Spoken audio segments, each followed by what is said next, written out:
Boys, welcome to the GROUPEX Podcast. It's so good to have you here. Thanks, Tony. Good to be here. Thank you very much. Mate, easy. Hey, guess what? I want to get one word from both of you, one word each that describes both of you. So, Sammy, can you go first? What's one word that describes you? Thanks for making me go first. No, that's all right. Let's just say passionate.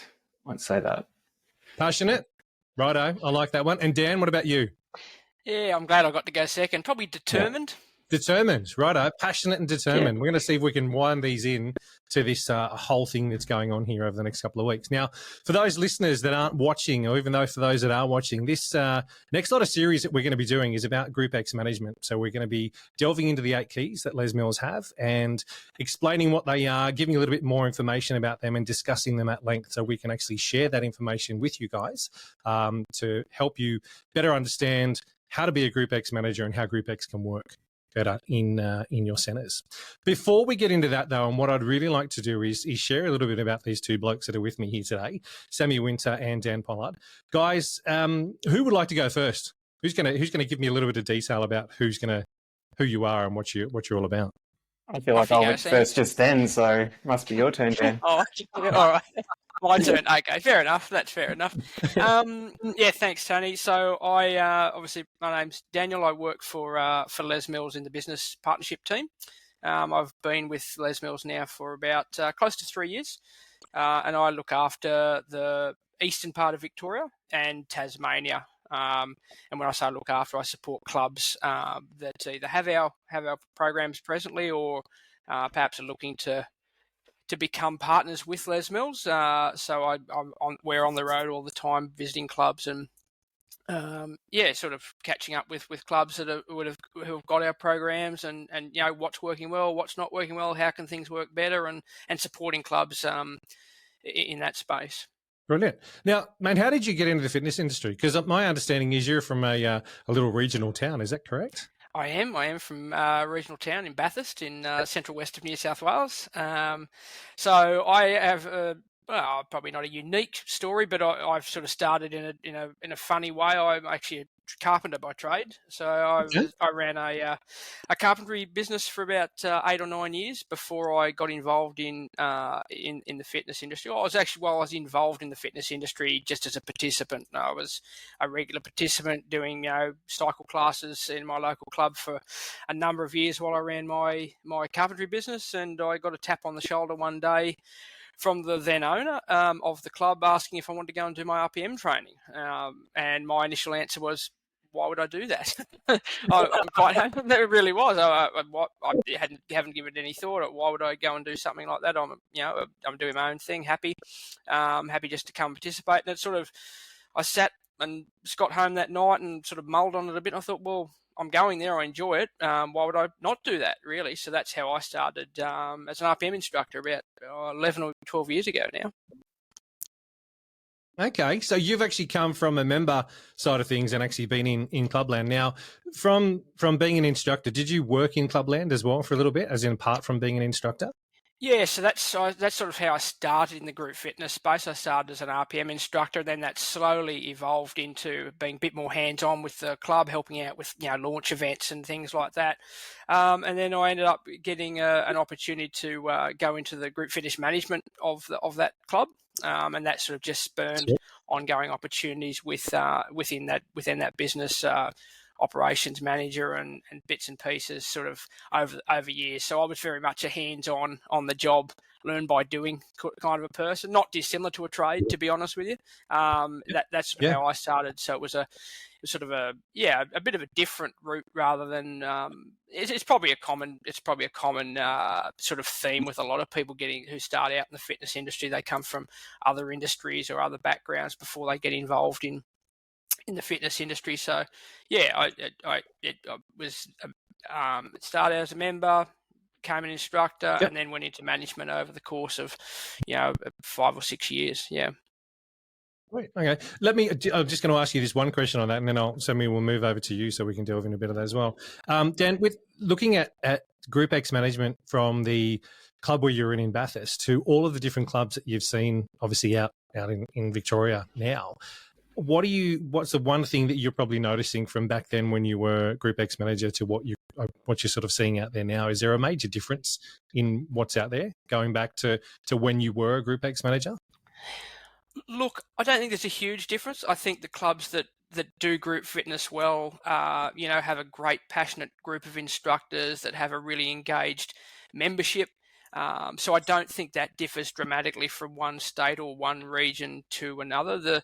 Probably the big difference I see is obviously regional is a little bit different to metro in terms of instructors and things like that. So I don't think there's been a significant change that I've noticed over the last sort of 10 years in terms of what works well and what doesn't. I think it comes down to the individual club and the belief in the group fitness program that they're running, to be honest with you. Yeah, mate, I agree with you 100% on that one. Totally.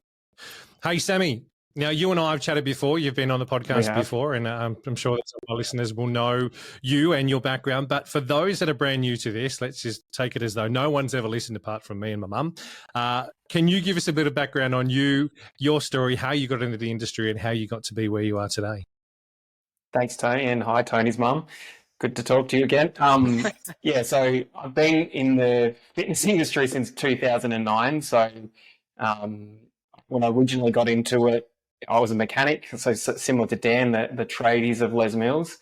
And I was attending my local gym, and I remember very vividly actually being on a sort of a stairmaster or a stepper, and one of my colleagues from work came up and sort of was encouraging me to come and try a class. And for me, the instant thought was no thanks, but was persuaded to jump in. And I just remember sitting in the back row of this class, and I remember the instructor, I believe his name was Dane, and I just loved the way that he could create this really cool experience around music and around movement. For me, riding bikes has always been something I've always done. So being able to ride a bike, ride to some good music and help people, that was kind of three things that drew me into teaching classes. So, kind of similar to Dan and a lot of other people, shoulder taps, and the rest is kind of history. So my first program was RPM, it's really led me through this really cool journey into the fitness industry. I met my wife through teaching classes. I moved to Melbourne because of opportunities from originally teaching classes. And, over the last 10 years in Victoria, I've worked through a number of roles for, small independents to, large chain regional management and regional group fitness management. So had quite a few opportunities, which is really cool.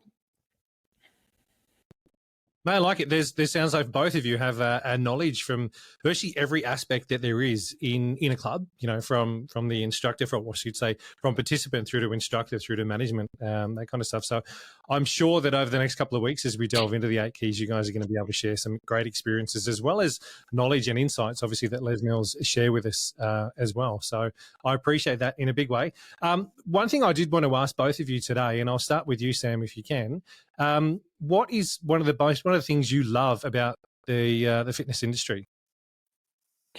I think the one thing that I really try and, because I'm also, so apart from being on the business team with Dan, I also work on the trainer presenter team, which is basically training instructors and presenting at workshops, things like that. One of the biggest things that I try to put into my classes, into workshops, into trainings is just trying to help people fall for fitness, because ultimately it is a pretty hard thing to do. I mean, we've all been a beginner and had to go through, the front door of the gym, the front door of the studio. And it can be a really challenging thing for some people. And so for me, it's either help them fall in love with fitness or help them tolerate it. That's kind of the one of the two outcomes that I want to sort of achieve. So that's my favorite thing is taking people who maybe don't like fitness and just helping them enjoy it or love it. Yep. I like the words you use then, tolerate. That sits with me well. That sits with me really well. Dan, what about you, mate? What's the one thing that shines for you in the fitness industry? Yeah, I think probably similar to Sam. That connection you get to make with your members, with the people that are coming to your classes, engaging them in group fitness, engage them in into a cycle program, whatever it might be that you're teaching, and then being able to have a chat with them after the class. So it's probably that connection to people. It's not dissimilar to the role we've got with Les Mills, right? We connect with our club partners and have conversations about group fitness and about the club more broadly and how things are going. So probably that ability to connect with members, meet new people that you otherwise wouldn't. I think group fitness is an awesome way to meet new people, to create a little group. Like I've got plenty of examples from clubs I've worked in or been visited where there'd be a group of people after a class go and have coffee together, or go out for lunches and dinners from time to time. Just that sense of community that I think that group fitness and clubs more broadly can create in their businesses, which I think is pretty cool. This is the GROUPEX Podcast. GROUPEX management specifically. Sammy, I'll come back to you on this one. What is it about GROUPEX management that attracted you to want to do what you do within this space as a business development manager for Les Mills? Yeah, so just to elaborate, so as in what attracted me to group fitness management originally, or what's... Yeah. And I suppose what originally and what is it that tickles your fancy about GROUPEX management?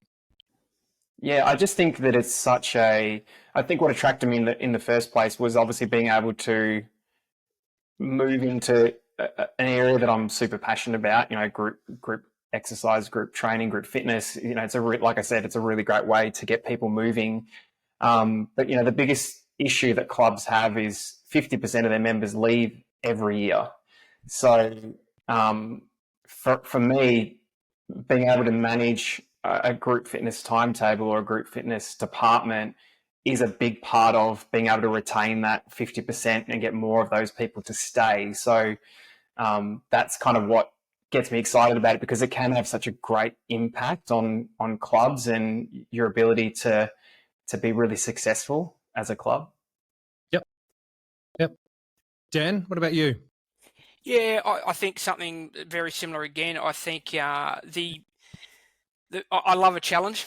I think that determination, that one word, like I'm a very determined person. So again, I love the numbers behind this sort of stuff. So looking at metrics, looking at what's happening with your group fitness department overall, what's working, what's not, what can we make better, and trying to grow that, to expand that to a wider audience, get as many people engaged in that group fitness space as possible. I mean, we know that people who come to group fitness classes come 4 times more frequently than non-group fitness attendees. So it obviously makes sense to get as many people in the club as possible engaged in group fitness. So that's a challenge. Like, it's not.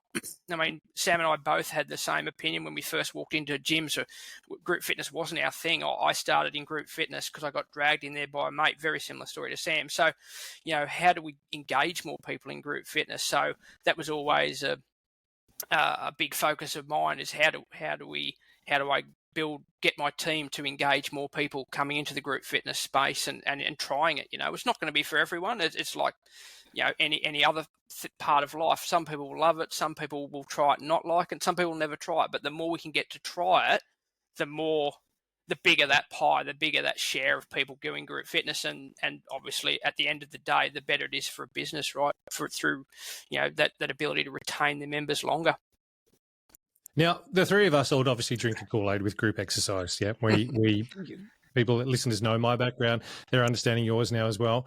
How important do you think group exercise is for a club owner to understand? It's in my view, and it's not. It's the single most important part of most businesses. It really is. If you can get 50% of your membership coming to group fitness, there's 50% of your membership that is coming frequently.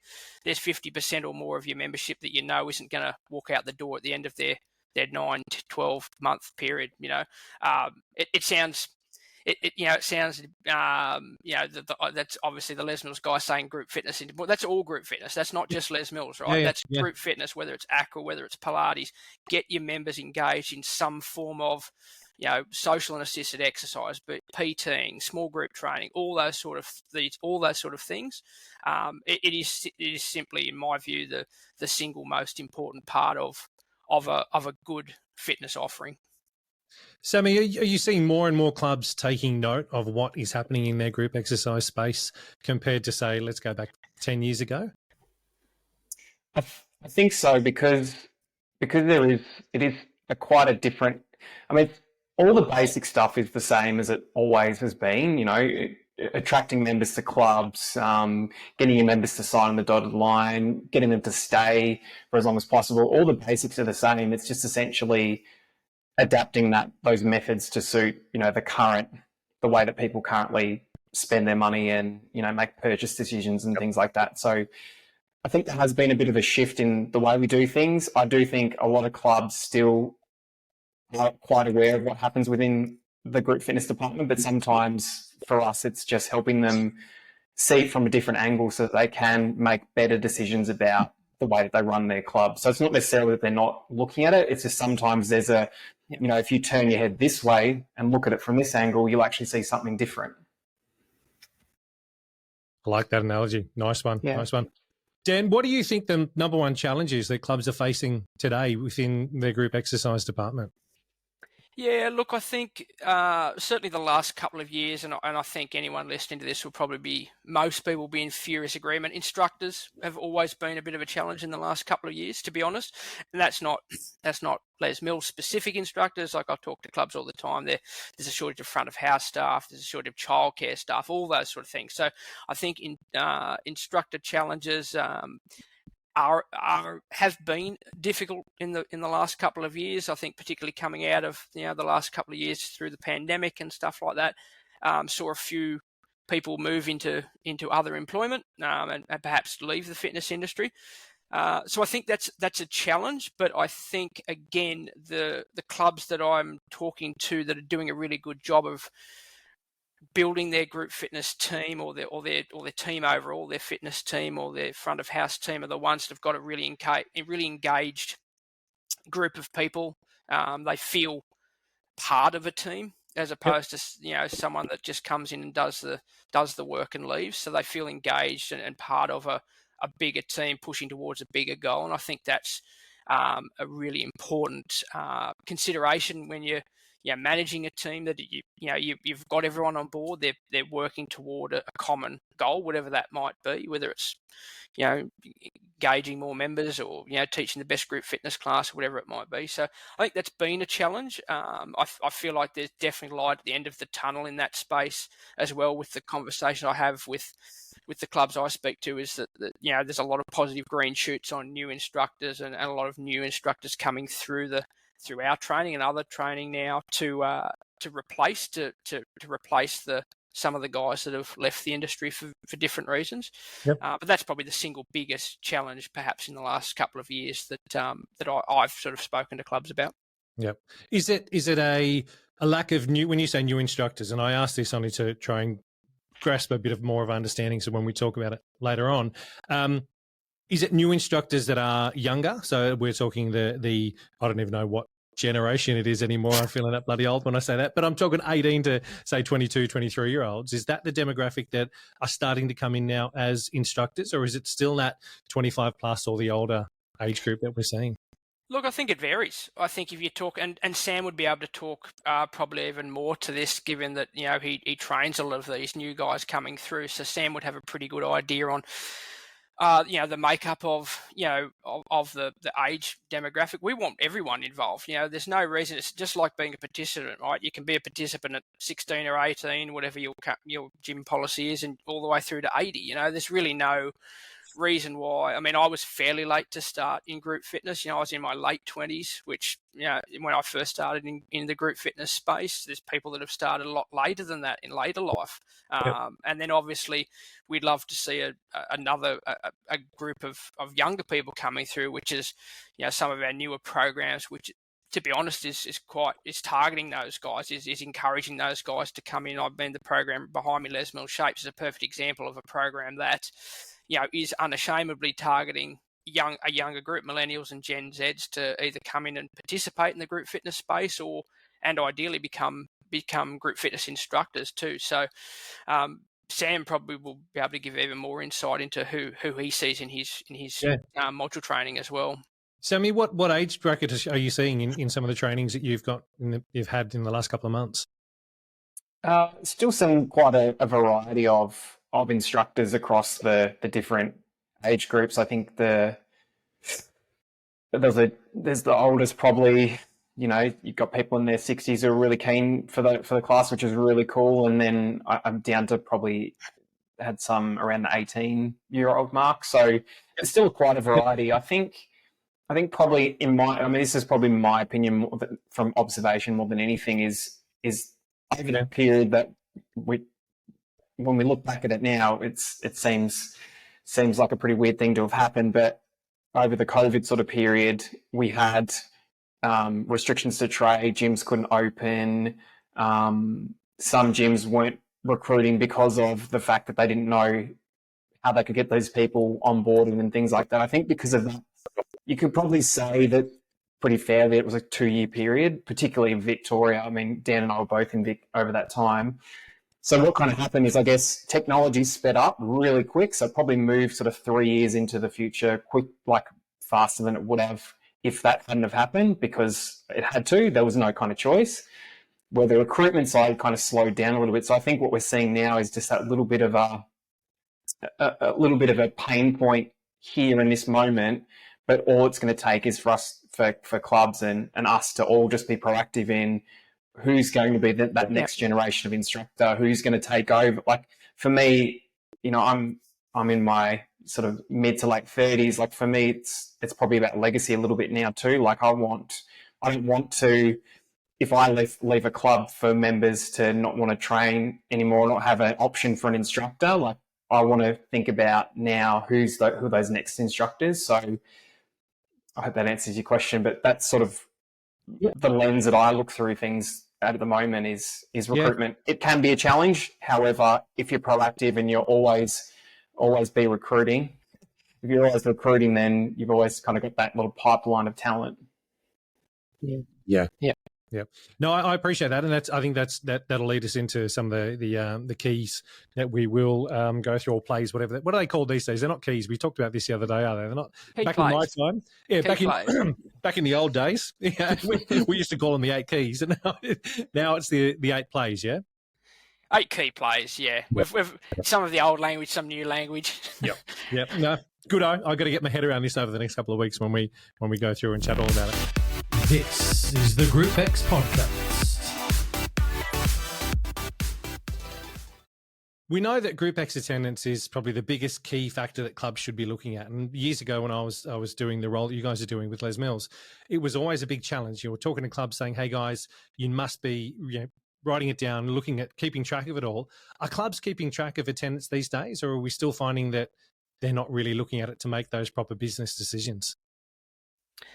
I think the ones that are running successful group fitness departments are looking at attendance regularly. Yep, would be the short answer to that.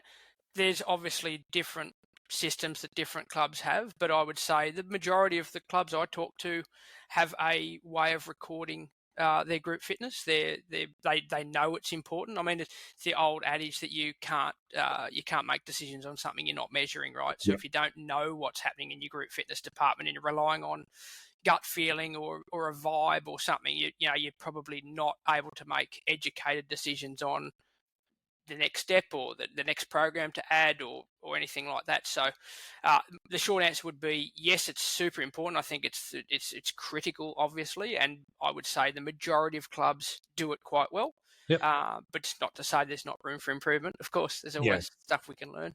Yeah. Sammy, are you finding the same thing in your travels that you've done around the country? Yeah, I think clubs are measuring it, but in sort of slightly different ways. It does depend, I think, on the KPIs that are set by the club as to the angle they look at it.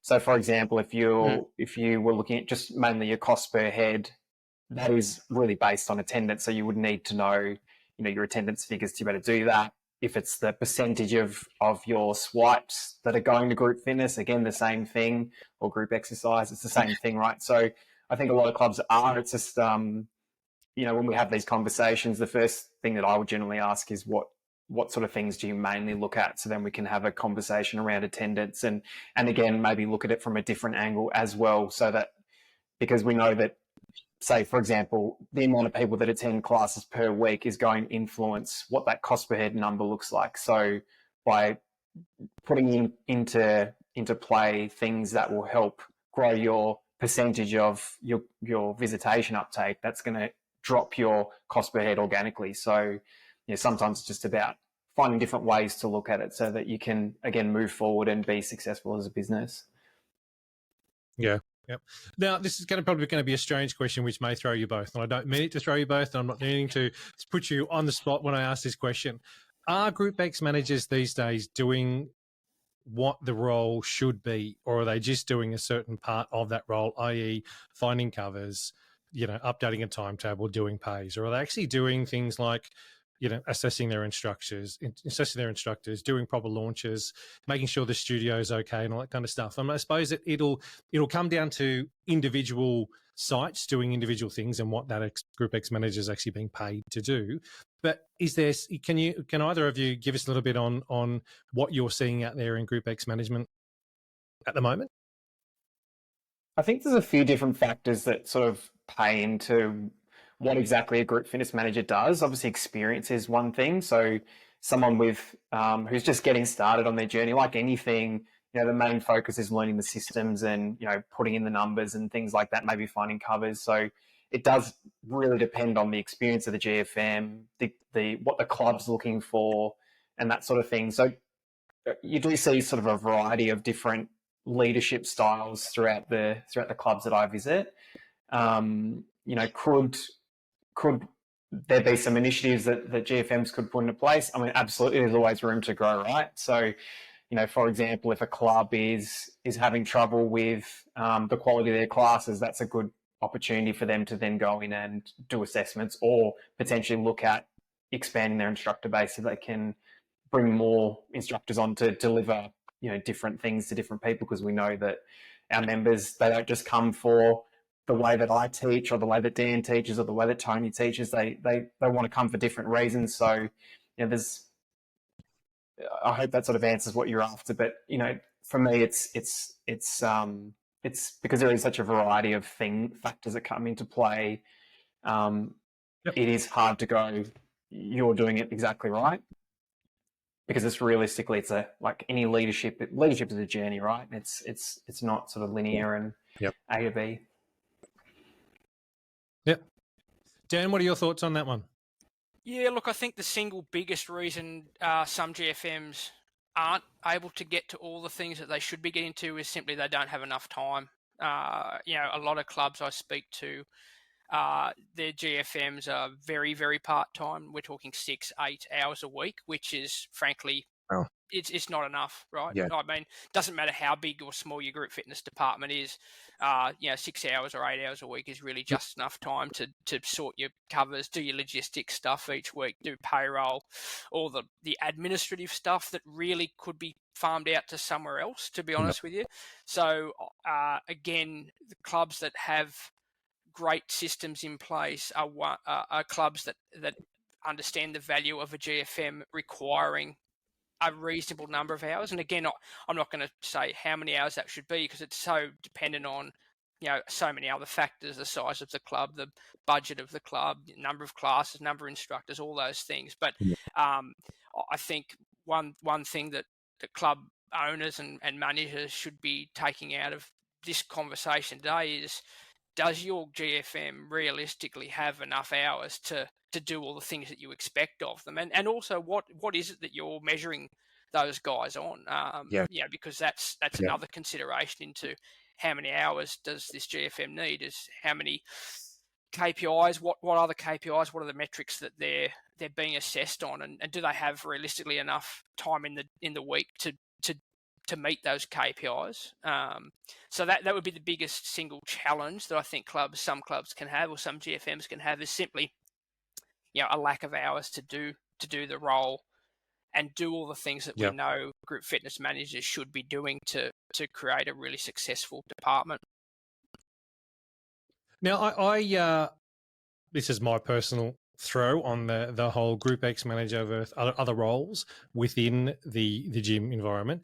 I believe that the GROUPEX manager's role is more important than a sales commission or sales consultant's role. I don't know how you guys feel about that, coming from working in different areas of the gyms and that kind of stuff. But to me, if a GROUPEX manager is doing their job properly and that department is firing on all cylinders, you could probably get rid of one of your sales consultants. And I say that because we know, as we'd said earlier on, retention is the biggest thing that we need to look at in the industry. And if we're doing it right and group exercise is functioning right, that's your biggest retention tool you've got straight there. So instead of trying to fill the bucket, how about we fill the holes in the bucket to make sure that it's all going to be okay? So I would like to say to a lot of clubs out there that are listening, I'm just going to throw this out there and try this, clubs.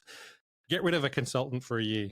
Put that money that you spend on that consultant into group exercise. Yeah, you're still going to be spending it anyway, but throw it onto an area of retention in your club and see what actually happens. Now, I don't mean go and pay everybody more money.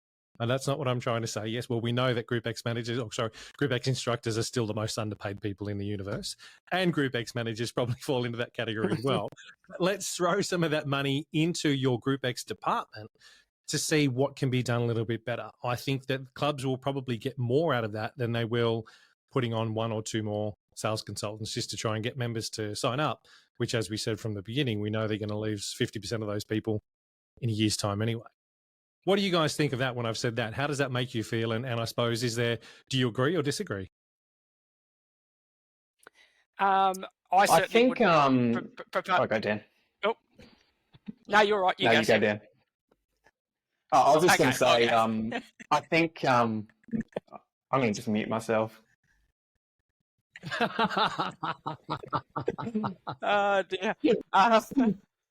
I'll ask you then, Dan. Dan, go for it. You give me a bit of info on what you think when I've said that. How does it make you feel? And I suppose, do you agree or do you disagree? Oh, look, I think there's absolutely, if you truly believe in your group fitness product that you're offering, and you understand the value that group fitness brings to your business, you will understand the value in getting the best staff you can have in that department to have it firing on all cylinders. So whilst I wouldn't necessarily go into a club and suggest they start sacking sales people, I certainly don't disagree with the concept that GFMs need to be, and GFIs for that matter, need to be well remunerated for what they're doing, because they do bring in a large percentage of the revenue into a business, and they need to have, as I've said, in the GFM space, they need to have enough hours in the day. So again, look, I think it comes back to what is your expectation of that department? Where is it at? Where do you want it to be in 6 months, 12 months, 2 years' time, in terms of attendance and volume? Has your group fitness manager and your team got enough hours realistically to grow the business, that part of the business, in the way that you want it to grow? And if the answer is no, it is simple. You've got to give your GFM or your staff more hours in the day, more time in a week to potentially a bigger budget to drive that growth, because you're not going to, it's a chicken and egg thing. Sometimes I've talked to a lot of clubs about, they want to cut some costs, or that, budget bottom line's looking a bit skinny, or, things are a challenge. You don't grow your business by cutting. That is just the reality, right? So, it is a little bit chicken and egg in that, I will propose, well, why don't we look at some new programming, get some more people in, keep them retained in that group fitness space, get more people engaged in that space, rather than cutting what's already there to then appeal to an even smaller group of people. So I think what you've said is 100% right. If you've got clear goals and those goals involve growth of your departments, then you need your department heads and teams around that need the budget and the space and and the time to grow.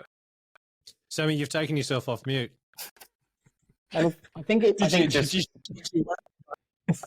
just building off what Dan said. So, if you think about, if we go back to the percentage of your swipes or your attendance per week that is to group fitness, most clubs will sit between sort of 15 to the best clubs sit at sort of 50%.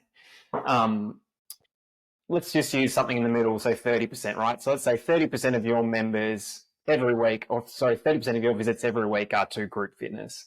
That realistically means that 30% of your weekly revenue is being generated by these group fitness classes. So I think that's really important to step back and think about.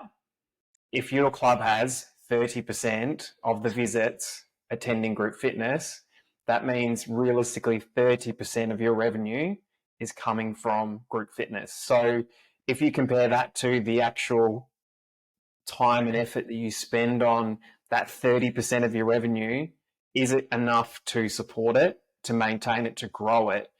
Because the more people that are training in an assisted situation, whether that's PT, group fitness, group training, virtual classes, all of those things, did I say personal training? That's important too. All that stuff adds up to less people leaving and more people staying.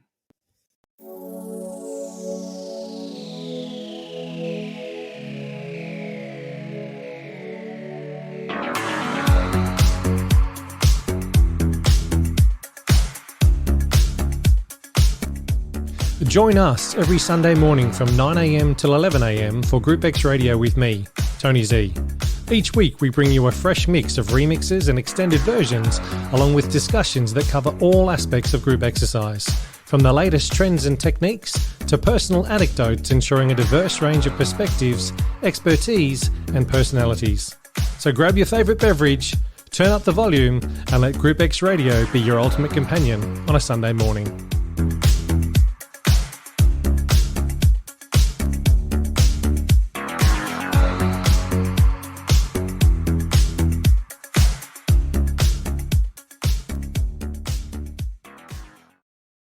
You touched on something there that I think is so vital that I still believe a lot of clubs don't understand.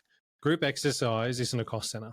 Group exercise is your biggest revenue tool, your biggest revenue stream, the biggest thing you've got in your club, because look at that square meterage and look at how many people you're servicing. Yeah, Sammy, you touched on it there. It's so... I was at an event last year, and I won't say where it was or which club it was because I don't want to embarrass people, but there was an event on last year in Sydney. And sitting there and at this event, I heard someone turn around and say, well, if Group X doesn't work, we get rid of it. Now, I just shook my head and just sat there and I just went, holy crap, why would you get rid of potentially 30% of your revenue stream just like that and go, nah, that's it, I don't want to do it. Now, obviously, they're not getting 30% yet, which is why they've decided to get rid of it. But if you look at what you're doing in that space, you've already got that space there. Why wouldn't you look on ways to actually invest properly with people, with programs, with whatever it may be, sit down and actually have a look at it and go, wow, if Les Mills are saying, or if the industry is saying we can get, 30 to 50% of our members sorted and taken care of by doing group exercise, and we know that they're going to be staying longer than those that don't get engaged, that just sit around and do whatever they're going to do on their own, why wouldn't you want to do it?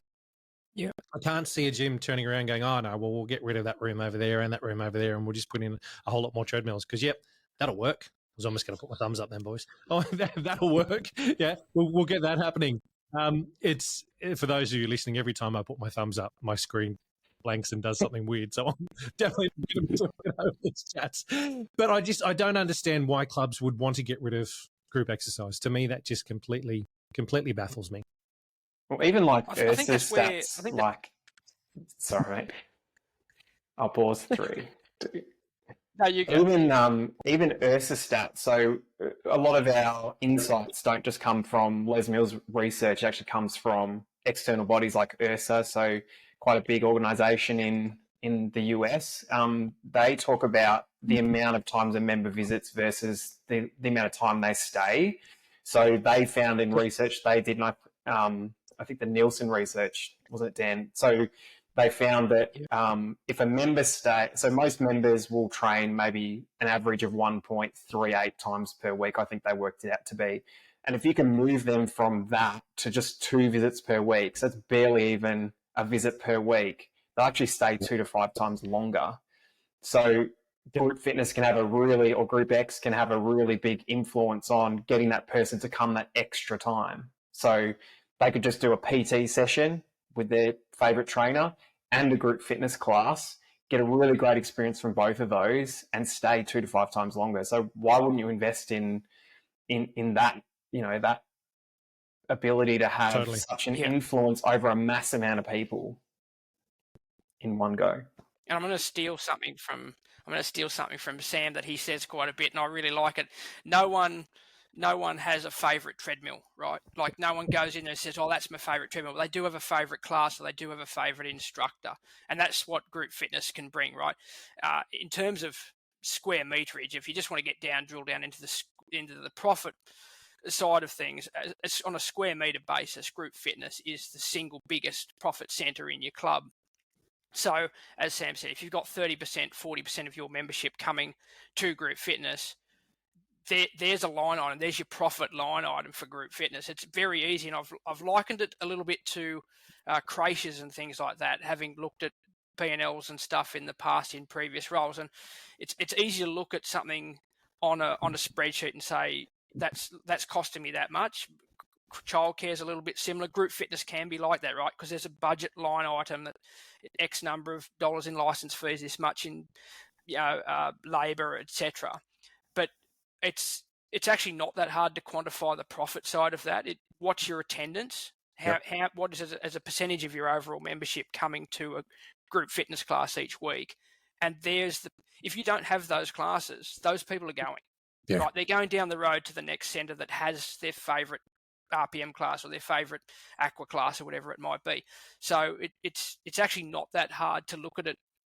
How does it compare profit and loss? Because that if you're recording your numbers, which is what we talked about before, if you've got a good methodology for recording your numbers, it's actually really easy to see, okay, it costs me this much, but it makes this much over here.